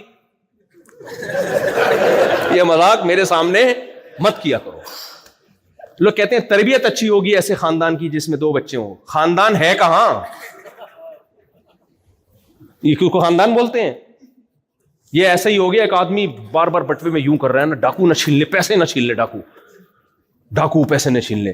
آپ سمجھے یار کھربوں روپے لے کے گھوم رہا ہے یار، پیسوں کی حفاظت کرنی ہے یار. جیب میں نکال کے دیکھا 50 روپے نکلے. تو آپ بولے گے بھائی تو اس کے لیے اتنی فکر کر رہا ہے؟ تو یہ 2 بچے کی حفاظت بھائی یہ حفاظت اس کو خاندان بولتے ہیں؟ یہ تو فیملی پلاننگ والوں نے الو بنا دیا ہے، بیوقوف بنا دیا ہے.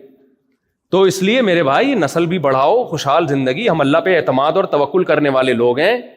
اللہ تعالیٰ نے جب بچہ پیدا ہوتا ہے، ماں کی چھاتیوں میں دودھ آ جاتا ہے، تو کیلکولیشن کرنے والے تو کہیں گے ایکچولی ایک بچہ آیا تو دودھ آیا تو دوسرا بھی آئے گا تو پھر پرابلم کریٹ ہوگی اور اتنے. بھائی اللہ نے بتا دیا ہے کہ پیدا ہوتے ہی ماں کی چھاتیوں میں دودھ پیدا کرنا اس کی علامت ہے کہ اس کی ذمہ داری کس کے ذمہ ہے؟ یہ اللہ کے ذمہ. وہ غافل، اس کا بنایا ہوا ایک نظام ہے.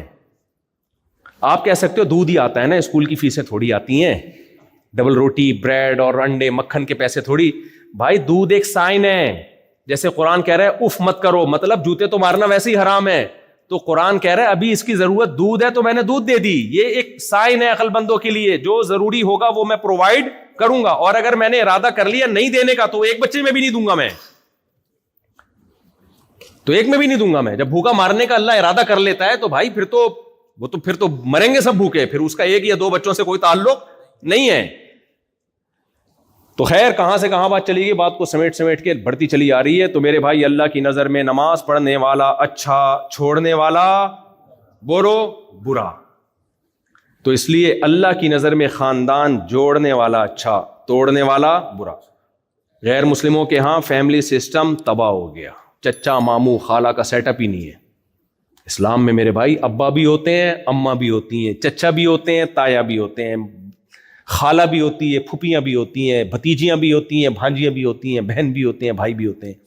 اب یہ سب یہاں تو مجھے بڑا اچھا نظام نظر آ رہا ہے, اللہ کرے ایسا ہی چلتا رہے یہ, اور اللہ کرے ایسا ہی ہو جیسا مجھے نظر آ رہا ہے. تو اس لیے میرے بھائی ہمارے پاس اسلام کے علاوہ کامیابی کے لیے کوئی اور آپشن بولو نہیں, اس لیے مجبوری ہے ہماری اسلام پہ چلنا, کیونکہ اسلام کے علاوہ کسی کے پاس اچھے اور برے کا کوئی معیار ہی نہیں ہے. ہر ایک نے اپنا اپنا معیار بنایا ہوا ہے, اور شراب بھی پیتے ہیں پھر بھی بہت اچھے ہیں, چرس پی رہے ہیں پھر بھی کیا ہیں بہت اچھے, ابا کو اولڈ ہاؤس میں جمع کرا رہے ہیں پھر بھی بہت اچھے. یہ والے ہم کو اچھے نہیں چاہیے, ہمیں اللہ کی نظر میں اچھا بننا ہے. تو اللہ کی نظر میں اچھا وہی ہوگا جو اسلام کو فالو کرے گا. ابھی رمضان بھی آنے والا ہے, تو آپ لوگ مسجدوں سے جڑیں, علماء سے جڑیں, تبلیغ والوں سے جڑیں. سمجھتے ہو گے نہیں سمجھتے؟ اور دوسری بات جو میں نے کہی کہ بھائی مدرسے بھی ماشاءاللہ بہت آباد ہیں, اللہ اور ترقیاں دے, لیکن جو مخیر لوگ ہیں, تاجر لوگ ہیں, جن کو اللہ نے مالی وسعت دی ہے, وہ اسکول بھی بنائیں, یونیورسٹیاں بھی بنائیں, اور اس میں کو ایجوکیشن سسٹم نہیں ہو, لڑکیوں کے لیے الگ, لڑکوں کے لیے الگ. اور وہ والا الگ نہ ہو جو سیاستدانوں کی تقریریں ہوتی ہیں. سیاستدان تقریر کر رہے تھے, آپ مجھے ووٹ دو, میں لڑکوں کے لیے الگ اسکول بناؤں گا, لڑکیوں کے لیے الگ. سیاستدانوں نے بنانا تو ہوتا نہیں, پھینک رہے ہوتے ہیں لمبی لمبی. آپ مجھے ووٹ دیں, میں مردوں کے لیے الگ ہاسپٹل بناؤں گا, خواتین کے لیے الگ. آپ مجھے ووٹ دیں, میں مردوں کے لیے الگ پارک بناؤں گا, خواتین کے لیے الگ. کسی نے کہا میٹرنٹی ہوم نہیں ہے ہمارے یہاں, زچہ و بچہ کے جو ہاسپٹل ہے, اس نے کہا آپ مجھے ووٹ دیں, میں خواتین کے لیے الگ اور مردوں کے لیے الگ. بنانے تو تھے نہیں تو پھینکے جا رہا تھا. تو ایسا نہیں ہو کہ آپ بھی پھینکتے رہے, میں یہ کروں گا میں وہ کروں گا.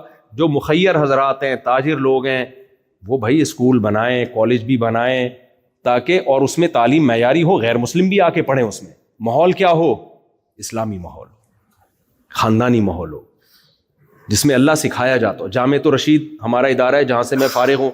جامعۃ الرشید کا ایک ہدف ہے کہ بھائی جتنے دینی مدرسے ہیں 70% دین کی تعلیم کے ساتھ 30% دنیا کی تعلیم بھی ہو. بالکل ہی مولانا بالکل ہی فارغ نہ ہو دنیا سے. 70% دینی, 30% دنیا کی. اور جامعۃ الرشید کا یہ ویژن ہے کہ جو اسی طرح علماء یونیورسٹیاں بھی بنائیں. ہم نے غزالی یونیورسٹی بنائی جامعۃ الرشید نے کراچی میں, اس سے بہت مخالفت بھی ہو رہی ہے بعض لوگوں کی طرف سے, لیکن وہ بنائے جا رہے ہیں. یہاں مجھے کسی نے بتایا جمعیت کے جو حضرات ہیں کافی محنت کر رہے ہیں وہ بہت ساری چیزوں میں, تو لوگ ان کو سرکاری مولا, تو یہ ہمیں بھی وہاں تانے بہت ملتے ہیں. سرکاری لوگ ہیں, یہ بوٹ پالیشی ہیں, تو تانے ملتے رہیں گے. آپ نے کام کرنا ہے کس کے لیے؟ اللہ کے لیے.